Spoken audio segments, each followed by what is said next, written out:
Get ready for shortened English senior first paper, February 2011. Start.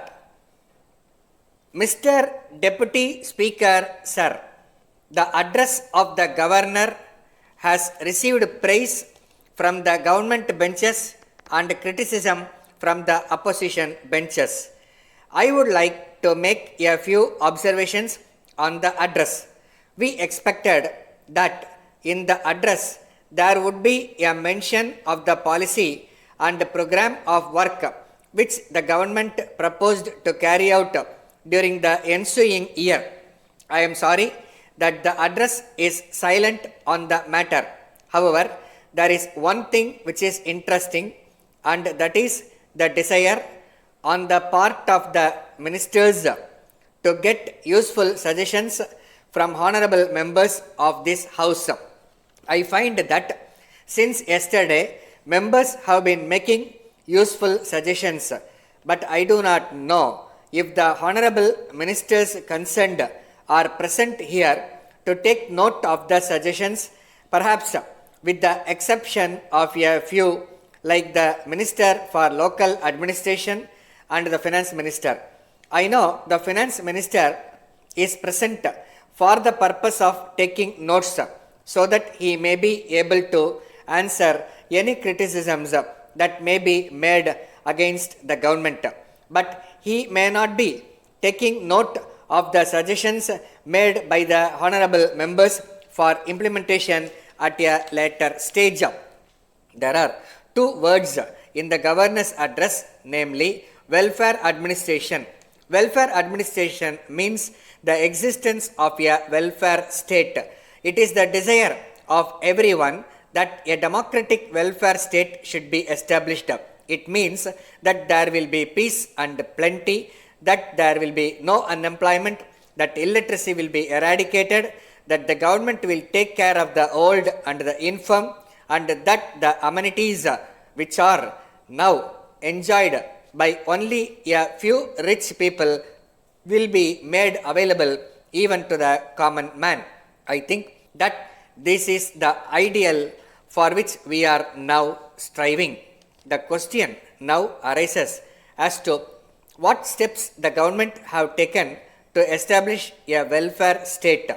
Reference has been made in the address to the community projects and National Extension Service.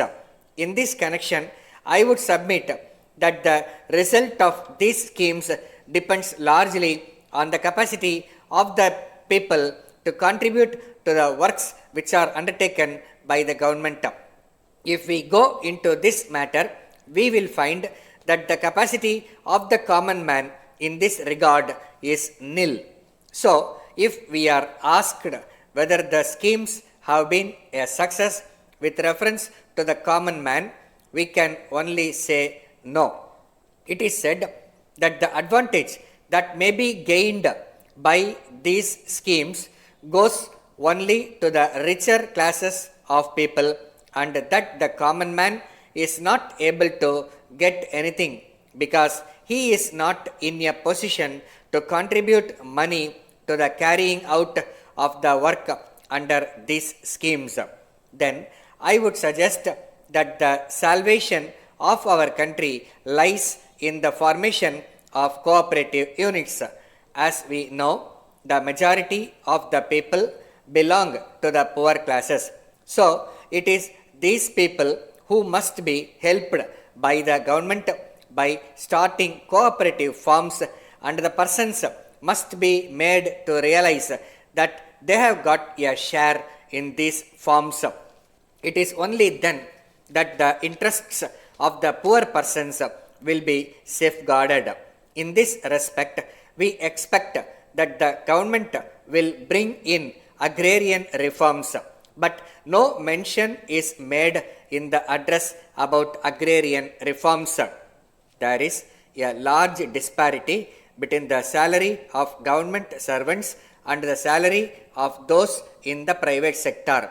If we pay our government servants low salary, we cannot expect them to be honest in their work.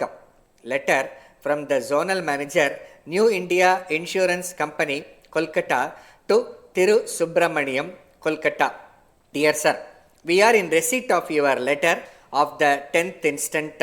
We are sorry to learn that you find it difficult to continue your existing policy with us and so desire to surrender it. The surrender value of your policy at present comes to rupees 9,000 only, but we would like to point out that the surrender of your policy is not in the interest of your policy holder. As you will find from the figure quoted, the policy holder will get less than what he paid, and what is more, he deprives his dependents of the provision he made for them. Of course, he may think of buying another policy when his difficulties are over, but apart from the increased rate of premium that it would involve, it cannot be known whether he will then be found medically fit. That is why we try to discourage it. We think that your difficulties are merely of a temporary nature. You are entitled to a loan of 80% of the surrender value. So, we suggest that you may keep the policy in force, taking advantage of a loan from the company. If you decide upon the course that we have suggested above, you may complete the enclosed loan application form and send it along with your policy to us. Yours faithfully. Stop.